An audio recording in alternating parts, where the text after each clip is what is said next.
Según datos del Consejo Nacional de Evaluación de la Política de Desarrollo Social, que permiten comparar la evolución de la pobreza, así como analizar los programas y políticas sociales del gobierno federal, muestran que en los últimos años la pobreza en México se extendió hacia el sur del país, especialmente en los estados de Oaxaca, Chiapas y Guerrero.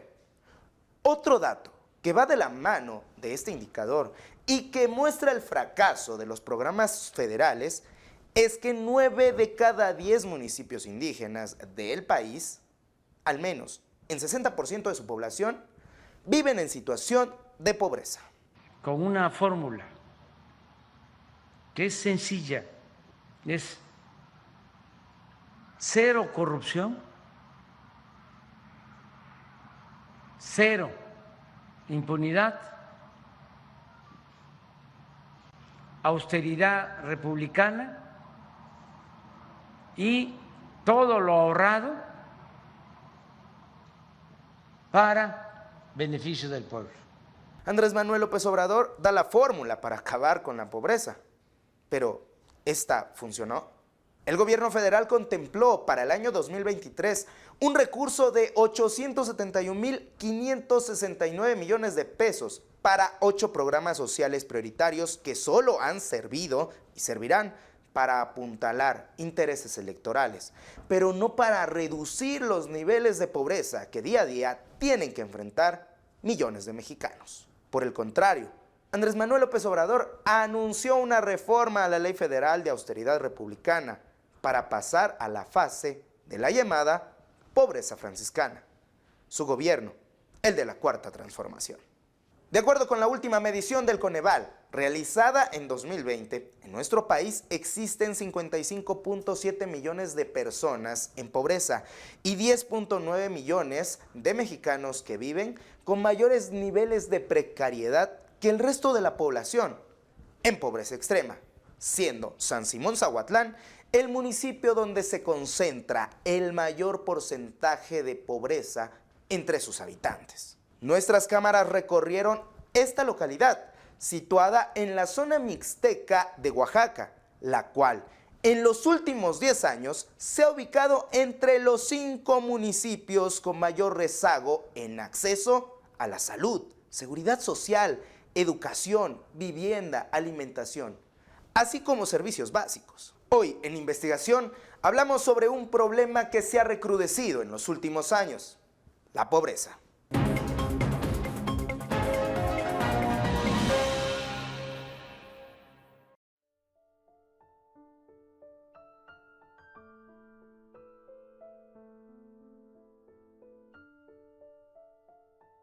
Aquí en Zahuatlán le faltan muchas cosas, falta todo de mi pueblo necesita apoyo. Hay unos que no tienen casa, hay otros que tienen casa de lámina, hay otros nada, pues aquí falta mucho.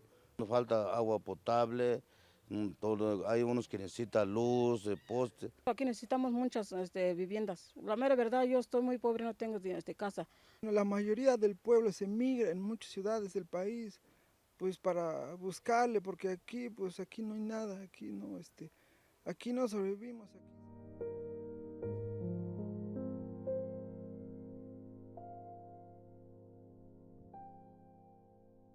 Por el bien de todos, primero los pobres. Este ha sido el lema del gobierno del presidente Andrés Manuel López Obrador. Sin embargo, la precariedad en la que vive el 99.6% de la población en San Simón Zahuatlán, en la zona mixteca de Oaxaca, es otra.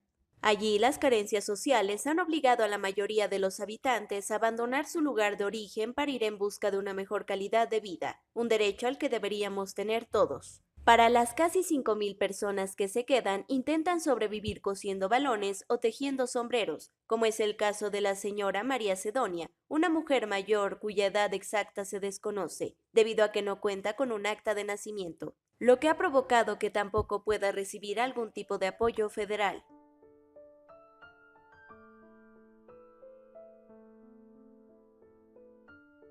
Doña María, quien solo habla mixteco, inició con este oficio desde muy joven y tras el paso de los años, esta ha sido la manera de subsistir. Sus familiares relatan que a la semana logra tejer 10 sombreros que son llevados a la ciudad para ser vendidos en 17 pesos cada uno. Es decir, a la semana gana 170 pesos para cubrir sus necesidades. En otros casos, las personas reciben la materia prima y obtienen como pago 4 pesos por cada sombrero tejido.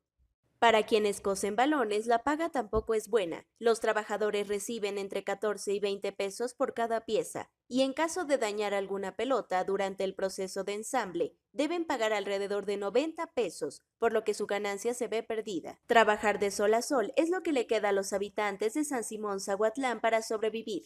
Queda pequeño comida, las 10, can a las 5, a las 6, can yo. Ahora gigan y se van ya, donde cuando va bacán, cada anda una. Ella, como muchos otros indígenas, han tenido que enfrentarse a la barrera de comunicación, ya que la mayoría de los habitantes hablan su lengua materna, el mixteco. Quiere hablar mucho, lástima, no puedo, si no le voy a decir se lo voy a pedir pero no sabe cómo va a hablar. Los ingresos que perciben los lugareños no les permite adquirir al menos la canasta básica, sin contar que gran parte de las familias tienen hijos menores que alimentar.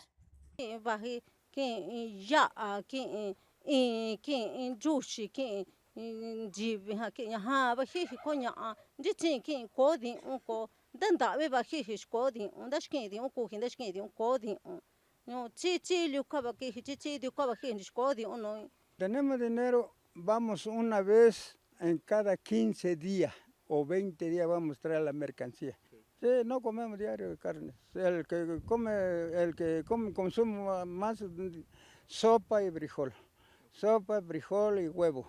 Todas las cosas están muy caras, pues ahorita a los que nos alcance, con 200 pesos, con 300 pesos, hasta con 100 pesos, a los que nos alcance nuestro dinero, porque no tenemos muy, y ahorita como están muy caras las cosas, ya todas las cosas ya subió.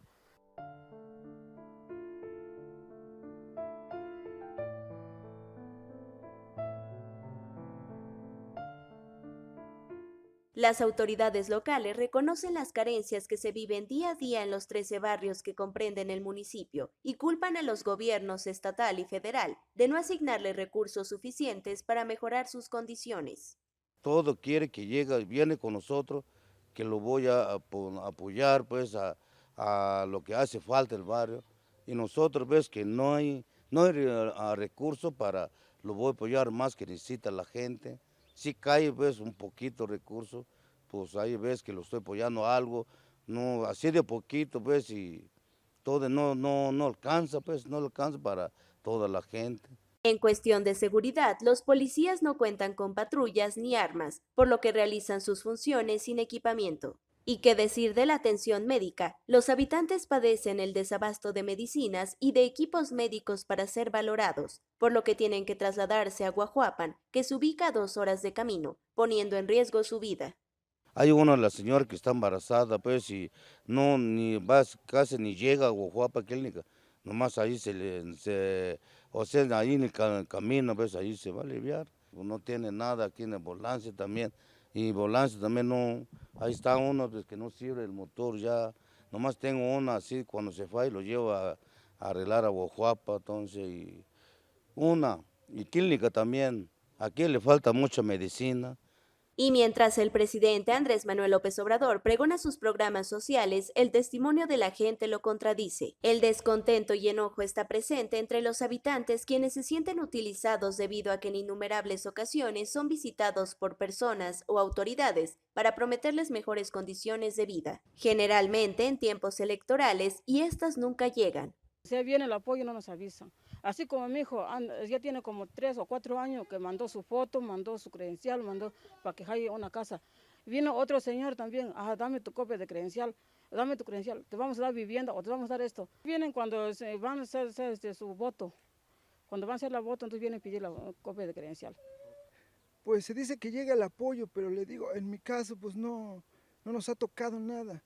Creo que el apoyo nada más le beneficia a unas cuantas familias nada más.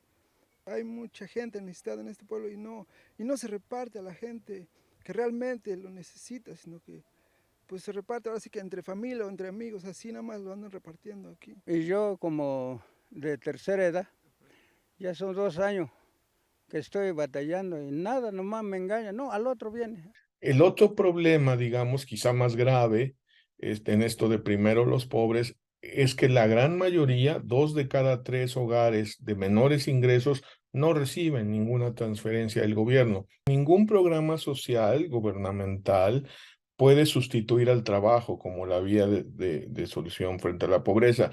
De acuerdo con Acción Ciudadana frente a la pobreza, la situación de la pobreza en México ha estado estancada al menos 14 años, enfatizando que este fenómeno social no solo existe en las zonas rurales e indígenas al sur del país, donde carecen de servicios básicos, sino que también existe la que se genera en el mundo del trabajo, en las zonas urbanas. En este momento, 7 de cada 10 personas que trabajan, su ingreso laboral, lo que ganan, no es suficiente para adquirir 2 canastas básicas, lo cual quiere decir que no logran mantener a una persona más de su familia fuera de la línea de pobreza. Combatir la pobreza, marginación y desigualdad debe convertirse en una acción urgente de todos los niveles de gobierno, con el fin de ofrecer mejores oportunidades de desarrollo a los más vulnerables en el país.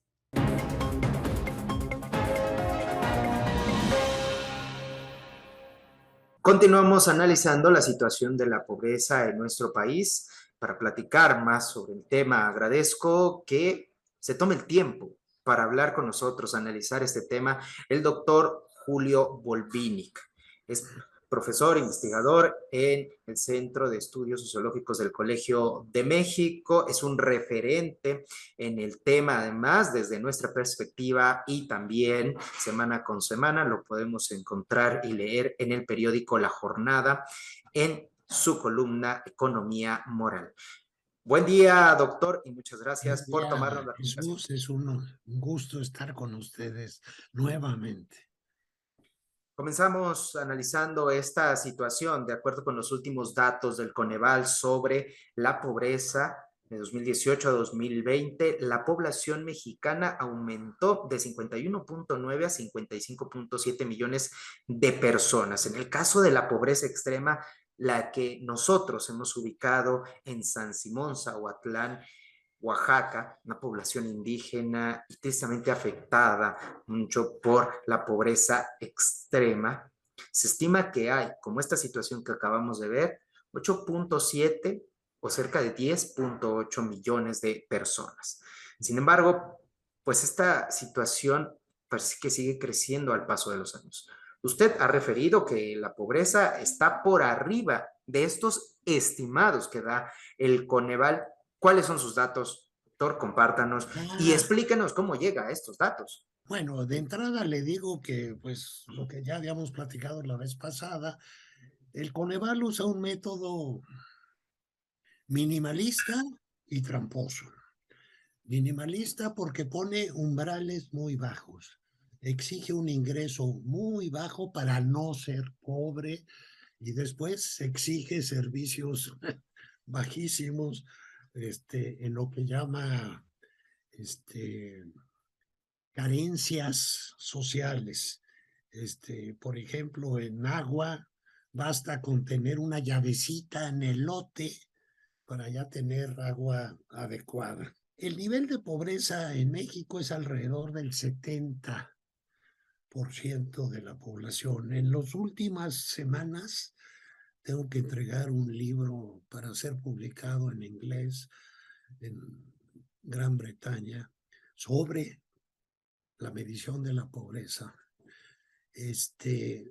por la Universidad de Bristol, y con motivo de eso me puse a revisar junto con el Consejo de Evaluación de la Ciudad de México. He estado trabajando con ellos, hemos hecho algunas revisiones para mejorar el método y han cambiado un poquito los indicadores. ¿Le puedo compartir una pantalla? Claro que sí. Este es los cálculos del MIB Nacional 2020, como los hacíamos antes. Entonces, la pobreza extrema era el 42.4% a nivel nacional y la pobreza total era 72.9%. Le hicimos algunos cambios que resultaron en una pequeña baja en el nivel de pobreza, y entonces ahora tenemos 68% más de las 2/3 partes en pobreza y 41.7 en pobreza extrema. Entonces, nuestra pobreza extrema se acerca al nivel de pobreza que el Coneval considera. Y es que para nosotros la pobreza extrema es una situación en que conceptualmente las carencias son las mismas, pero cuando se presentan a un nivel más agudo y se saca el promedio por todos los indicadores, es un método complicado. Por ejemplo, en ingresos, el 60% es pobre, tiene ingresos menores a la línea de pobreza. En tiempo, que es una de las dimensiones que no se incluyen en el método del Coneval, el 51% de la población carece de tiempo libre. Luego combinamos el ingreso con tiempo y eso nos da el 65%. Y luego viene lo que se llama necesidades básicas insatisfechas, que se acerca a lo que Coneval llama carencias sociales, y ahí tenemos 63.6%. Ahí las diferencias se borran con Coneval, porque Coneval considera carente en lo social a quien tiene una carencia. Y nosotros no hacemos eso. Nosotros sacamos el promedio de los puntajes de todos los indicadores que son calidad y espacio de la vivienda, carencia de bienes durables, adecuación sanitaria, servicios de telecomunicaciones, carencia energética, rezago educativo, acceso a la salud y acceso a la seguridad social. Sacamos el promedio y el que tiene un puntaje menor a la norma en el promedio es el que resulta. Entonces es un método complicado, es un método que busca la verdad, saber la realidad de las personas. Entonces, mire, en números absolutos, estamos hablando de 86 millones de personas, ya con estos cambios que redujeron un poquito, estábamos en 90, 92. La pobreza extrema la dividimos nosotros en estos dos, pobreza alta y pobreza muy alta. La pobreza muy alta antes le llamábamos indigencia, pero se entendía mal, se pensaba que era gente que vivía en la calle, ¿no? La pobreza muy alta es el extremo donde ya está en riesgo la vida humana. Es niveles de carencia brutales, y esos son los que se encuentran en los municipios indígenas de todo el país, particularmente Oaxaca, Chiapas, los estados más pobres, y en general en los municipios rurales y también en las colonias y barrios populares de las ciudades medianas y grandes.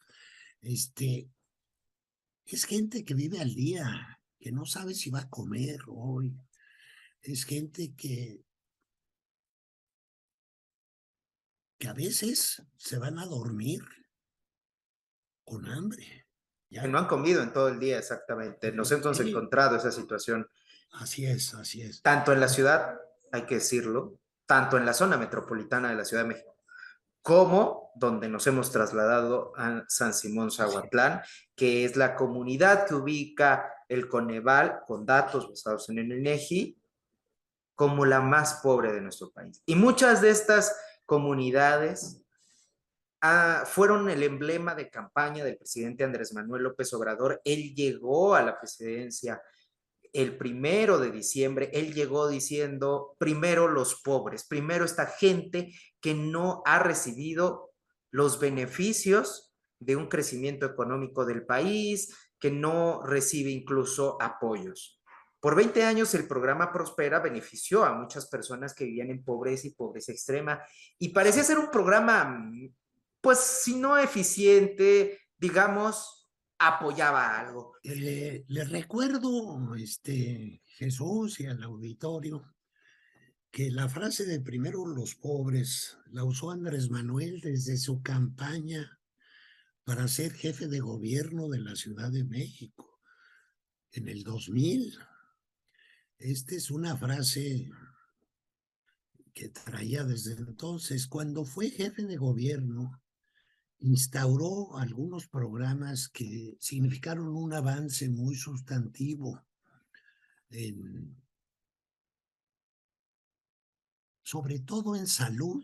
El programa de medicamentos y atención médica gratuita amplió mucho la cobertura de salud que se tenía e instauró la pensión alimentaria para adultos mayores como programa universal. Fue un buen gobernante, no eliminó programas importantes que hubiera en la ciudad. Entonces, para sorpresa mía, por Dios, apoyé, yo me afilié a Morena. Yo fui miembro del Consejo Consultivo de Morena. Confié que iba a ser algo parecido al llegar a presidente. Y lo hizo en algunos puntos. La pensión alimentaria para adultos mayores la universalizó a todo el país. Eso es muy bueno. Es un programa muy importante. Pero no, los hogares donde están los adultos mayores no son los hogares más pobres. La pensión alimentaria no reduce la pobreza.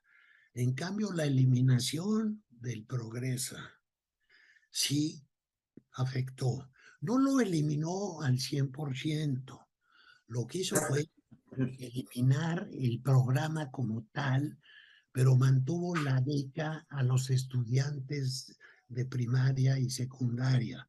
Cuando llega Andrés Manuel, elimina lo de la atención especial a la salud y elimina también lo del apoyo alimentario y solo deja las becas que ahora se llaman becas Benito Juárez y que siguen usando el mismo padrón que usaba el Progresa, que es un padrón con muchos errores. Ese es uno de los problemas de los programas focalizados a la atención a la pobreza, que tendrían que gastar una cantidad enorme de recursos en estar levantando censos anuales para saber si Pedro López es pobre y si Juan González no es pobre. Yo le dije a la secretaria del Trabajo, pocas semanas después de que tomó posesión la actual alcalde, se apellida. Luisa María Alcalde, ¿no? Exacto, sí. Fue al Colegio de México a presentar sus cosas. Yo me acerqué con ella al final, porque nos conocíamos de antes, y le dije, tal como lo están haciendo, no va a funcionar, porque no están poniendo controles. ¿Cómo van a controlar que no sean mentira los ninis contratados? Se ponen de acuerdo alguien con alguien y le dice, te doy la mitad de lo que esto, me dejas la mitad a mí, y fingimos que vienes a trabajar a la empresa. Tienen que estar muy supervisados, tiene que haber desde el diseño controles muy claros. El Consejo de Evaluación, el Coneval, nunca ha hecho evaluación bien hecha, nunca ha hecho una evaluación crítica, y de vez en cuando, aún así, salen notas donde el Coneval dice, pues no está funcionando. Entrando en esto con el Coneval, el mismo presidente Andrés Manuel López Obrador, desde el gobierno federal, se desestiman esos datos que ya están minimizados, como señala, por el Coneval. Ese número de pobreza que me dice está minimizado. Así es. Nos mienten con los números, podríamos decirlo, pero no suena tan agresivo para el Coneval, pero finalmente es una forma de mentir cuando no se plasma totalmente la realidad. Así es. Pese a ello, son datos que el gobierno no acepta. Entonces, ¿Qué se puede esperar de un gobierno que ni siquiera esos datos que están minimizados los acepta? Ahora mucho menos los que nos acaba de dar. Pues no se puede esperar nada, como no ha hecho nada en sus 4 primeros años que uno diga, esto es un cambio. Bueno, excepto la pensión alimentaria para adultos mayores y la pensión para discapacitados. Esos son de aplauso mayor. Eso sí, son ayuda a los viejos y a los que tienen problemas de discapacidad. Eso es muy importante y hay que resaltar. Pero no son los más pobres. Pues una tesis de Andrés Manuel es, primero, los pobres no sufren, están muy contentos, son felices. Hay mucho bienestar en el país, dice Andrés Manuel. No ve las estadísticas de mortalidad. Somos de los países con más muertes por neumonía. ¿Por qué? Por la pobreza. La gente se muere de hambre, se muere de frío, se enferma de infecciones respiratorias que se transforman en neumonías, se enferma de diarreas porque no tiene agua potable y no tiene a dónde ir para tener atención médica. Y vamos a la otra parte, hace falta empleos, el tema del salario. ¿De qué manera se puede trabajar para disminuir esa brecha de desigualdades que se viven, tanto en las zonas rurales como en las zonas urbanas? Podemos seguir el camino de Lula. Es lo que una vez Mao llamó caminar en 2 patas. La política económica haciendo que crezca la economía. Que crezca la economía, que genere empleos y que el gobierno les cobre impuestos a estos que están produciendo y ganando más y más y más. Entonces va a haber economía floreciente y gobierno con recursos abundantes. ¿Y qué vamos a hacer con los recursos abundantes? Una política social redistributiva, equitativa. Hay que romper la transmisión intergeneracional de la desigualdad y de la pobreza, y eso se hace con estos mecanismos. Pero esto significa otra cosa muy diferente. Es gastar 10, 20 veces más de lo que se gasta ahora en el tema social. Es una guerra mundial contra la pobreza, no, contra los pobres. En lugar de ser una lucha contra la pobreza, es una lucha contra los pobres. Sacarles más y más y más y darles menos, menos y menos. Es muy triste. Bueno, doctor, muchas gracias. Hemos platicado ampliamente de ello. Le agradezco el tiempo que se ha tomado con nosotros. Hasta luego, Jesús. Muchas gracias por invitarme.